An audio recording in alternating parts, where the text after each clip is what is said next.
तुम्ही बघत आहात प्रखर न्यूज. प्रत्येक क्षण, प्रत्येक घडामोड तुमच्या सोबत. यशवंत नगरीत विकासाचा सुपर फास्ट ट्रॅक सुरू. अवघ्या 100 दिवसात 6,70,00,000चा विक्रमी निधी मंजूर.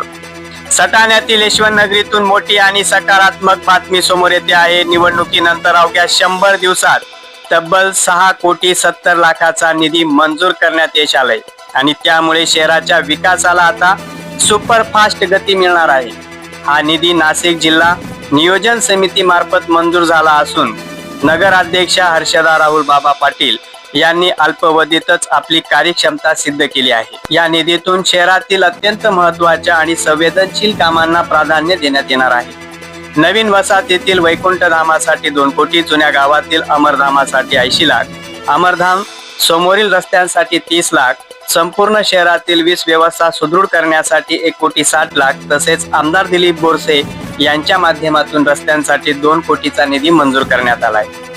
महत्त्वाचे म्हणजे हा निधी मंजूर होण्यासाठी शालेय शिक्षण मंत्री दादाजी भुसे, आमदार दिलीप बोरसे आणि आमदार सत्यजित तांबे यांच्या प्रयत्नांची मोठी भूमिका राहिली आहे.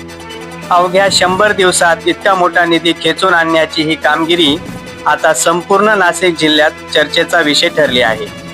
वेगवान निर्णय, ठोस विकास आणि बदलती यशवंत नगरी हीच आता शहराची नवीन ओळख बनणार आहे. प्रखर न्यूज साठी भैयासाहेब माळी, सटाणा.